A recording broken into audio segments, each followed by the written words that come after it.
morning, which is the second full day now that I've been here in beautiful Bragança. And I thought that now would be a good time because I'm having a bit more clarity and energy to dive into why I'm here in Bragança and also why there's tape on my nose, and the two things are actually related. So last Tuesday, it's been now 11 days, I had a rhinoplasty. More specifically, it was a revision rhinoplasty, and even more specifically, it was my third rhinoplasty, so second revision. And now that might sound like a lot, and actually it is a lot. Let me tell you kind of how I started on this journey. So, you know, when I was like a teenager, I think my nose just started to get really big for my face. And I realized probably quite early on, maybe by 14 or so, that I wanted a nose job. And it's something actually that's very common in my family. My mother had a rhinoplasty. Even my grandmother had a rhinoplasty, probably like one of the first invented. And so I guess when I brought it up to my parents, though I don't remember the conversation very well or anything, they agreed. And when I was 17, I had my first rhinoplasty at the Children's Hospital of Philadelphia, or maybe it was the University of Pennsylvania Hospital. The two are related. Consequently, it's a hospital where my father used to work as a doctor, and so he, I guess, knew the surgeon that was on staff there that did facial reconstruction. And the surgery was definitely life-changing. I went from having a big nose to having a smaller nose, and I think that it gave me a lot of confidence. And so I had that nose for 10 years, and at a certain point, I would say 10 years in, I started to develop like a bit of a awareness that that nose was bothering me because it was uneven. The two sides looked completely different, basically. Like from the right side looked one way, from the left side looked just a completely different way.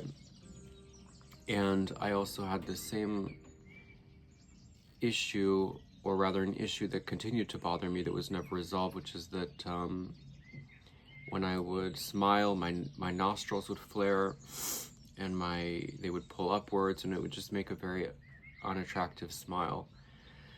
So at that time I was living in Mexico, in Tulum specifically, and I did some research and I found a plastic surgeon in Cancun who seemed really good and had experience in rhinoplasty. So I consulted him, and at the time I felt like, okay, this doctor could do a good job with my nose. It doesn't seem like it's a big surgery. Like, you know, I didn't really know as much about rhinoplasty and about nose anatomy as I should have, because I almost told him like how he should do the surgery. I said, don't touch the bones. I just want you to fix the tip and make the nostrils smaller. And so that's what he worked on.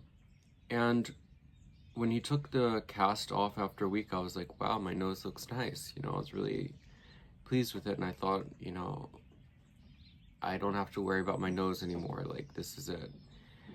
And I really didn't actually, for several years, think about my nose anymore.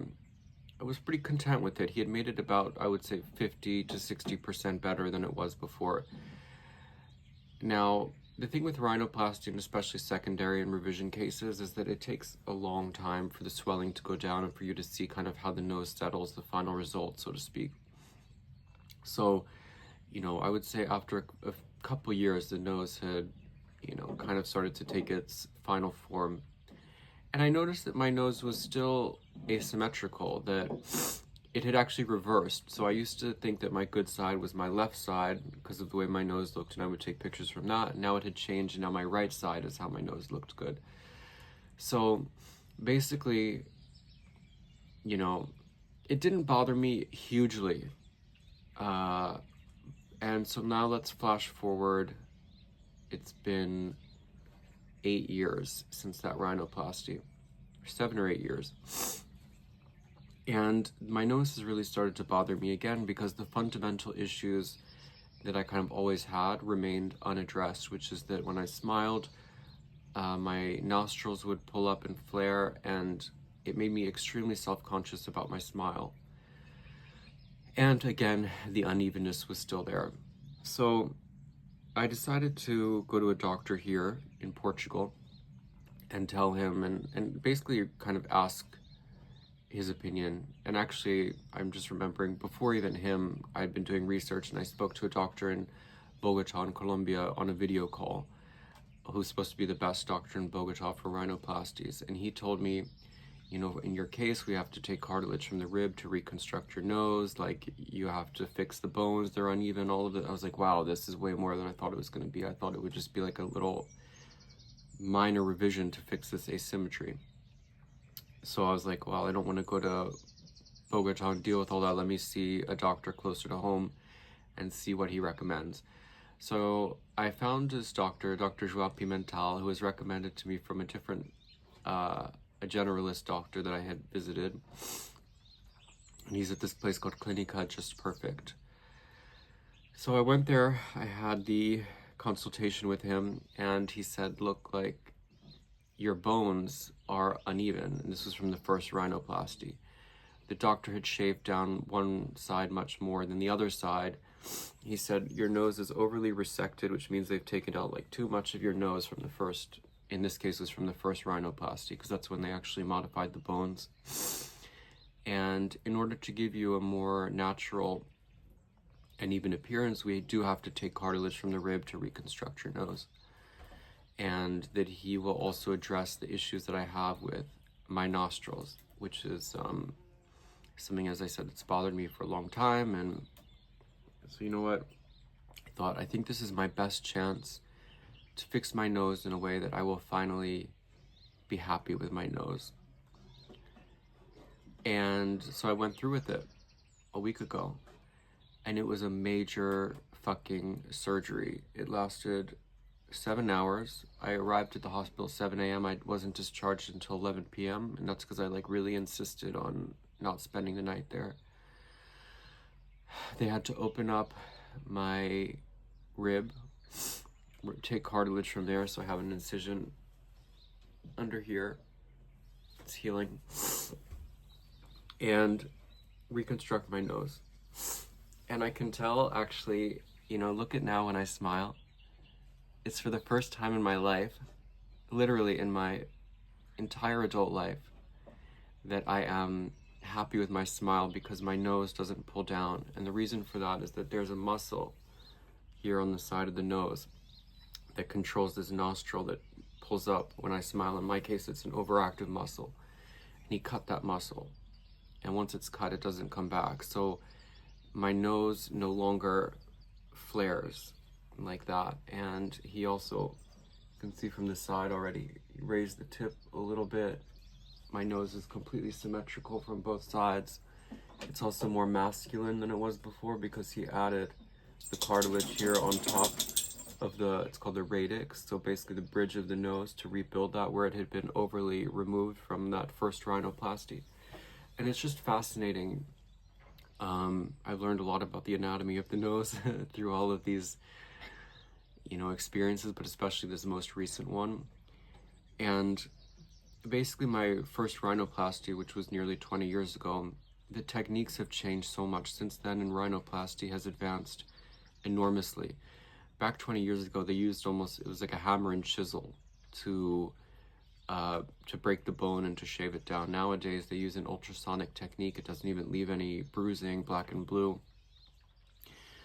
And also, the graft that the first surgeon had used to make sure that my nose tip stayed up, it's a very old kind of technique that they don't even really do anymore.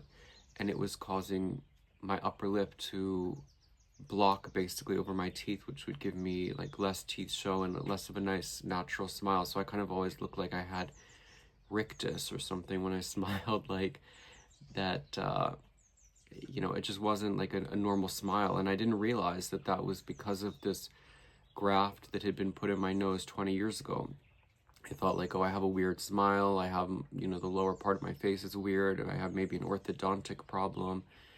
Maybe my maxilla is too small. Like I, you know, really was upset because I don't know if people realize who have a normal smile, but if you don't feel confident in smiling, like it takes away from so much of your joy of life and your confidence overall, because I would be like, every time I smiled I would think like, oh, I look stupid right now as I'm smiling. I would never smile in pictures. If you've ever looked at my Instagram, you'd see there's like not a single picture of me smiling, at least with teeth. And you know, I would always take pictures from just one side of my face. So I feel like now I can finally close this chapter of being unhappy with my nose. You know, 3 surgeries and 20 years of experience. And yes, it's a lot, and it's so much more than I wish I had ever had gone through. But this was my journey, you know. I wish that it had been done right from the very first time. I wish that that doctor hadn't left my bones uneven. I wish that, you know, he had a better aesthetic eye. But again, I don't know even how much I can blame him, for example, that he left the bones uneven, but I don't know that I can blame him for the technique used or the aesthetic, because I was 17. You know, my face has obviously changed over the years, and what I want, even from how my face to look, has changed over the years. Now I really want just a natural masculine appearance, and that nose would have never fit that. It was like a little upturned pixie nose, basically, which is kind of how they did a lot of rhinoplasties back then. And like I said, the second surgery was better. I think I could have lived with that nose, but lived always a little bit unhappy with it and always self-conscious about my smile, because in that second surgery he also didn't remove that graft that was placed there initially.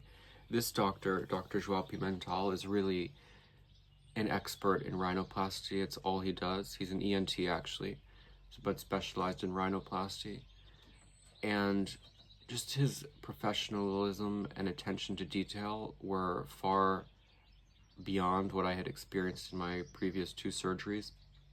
And again, that's what gave me the confidence to go through with this, because it was really daunting. Like, I hate surgery. I don't enjoy this at all. For me, you know, I came out here, this is a roundabout way, but I've come to Bragança to recover from the trauma of the surgery. Especially for me, being under general anesthesia, I get very sick, and it has these lingering effects of brain fog and everything for much longer after the surgery. So I've had now 3 elective surgeries, all rhinoplasties, and I had 1 non-elective surgery under general anesthesia, and I hate it. I don't enjoy going to the hospital. I don't enjoy anything about this process, but at the same time, I'm the kind of person where if I see a problem, I really want to fix it.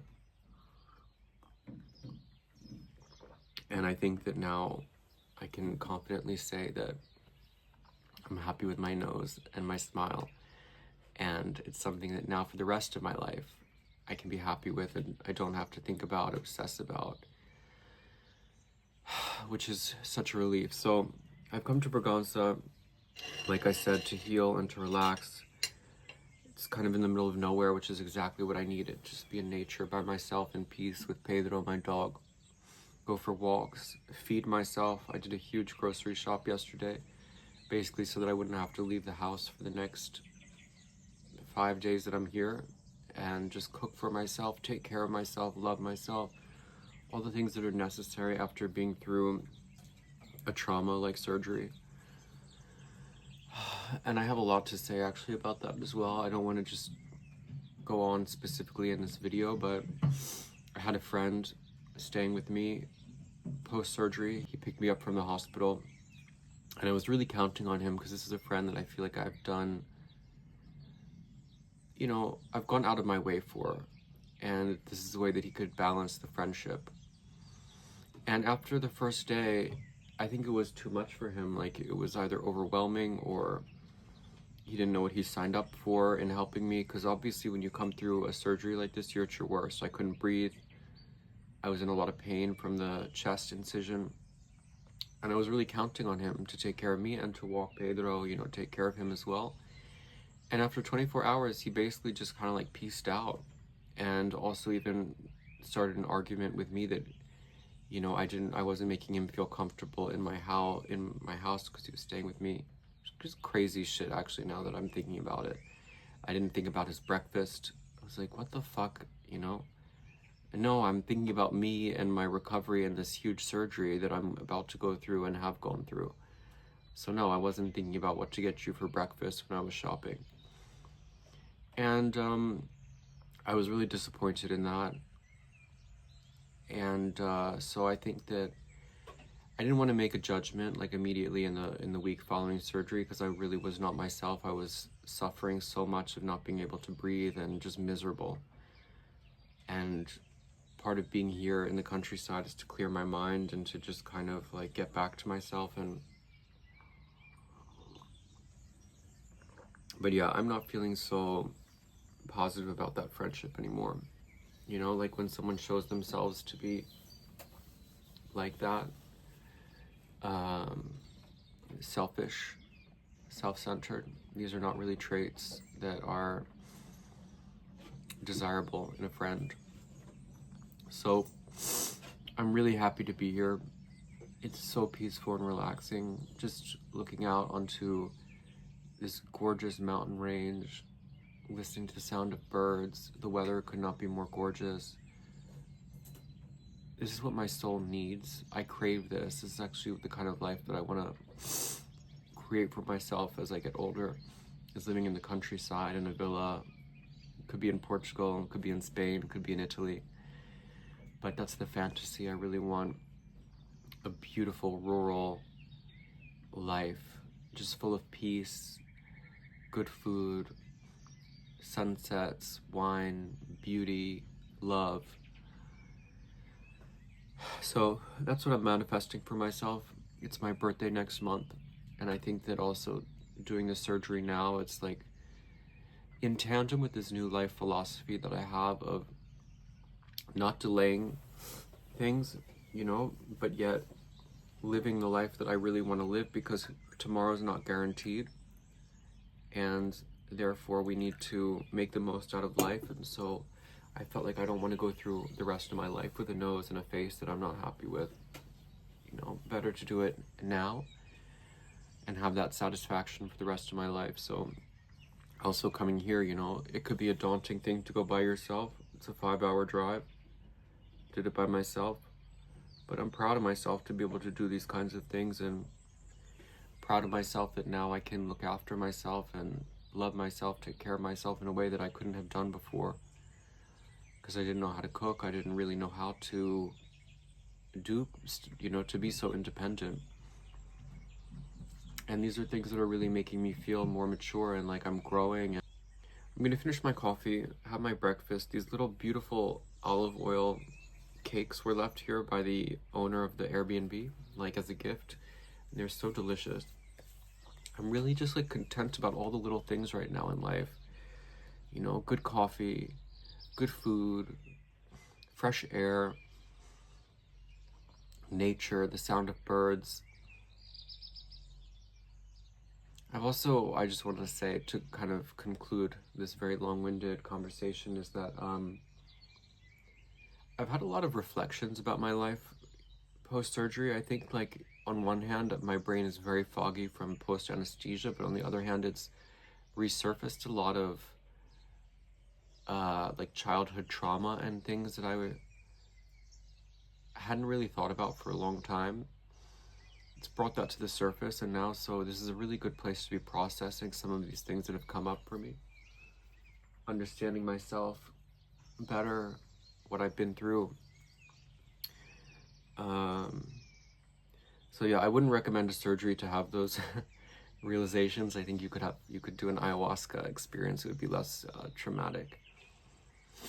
But anyway, this is my new face, my new nose. And we'll check back in a little bit later after I finish my coffee. I'm a little bit congested all of a sudden. I'm gonna spit some mucus.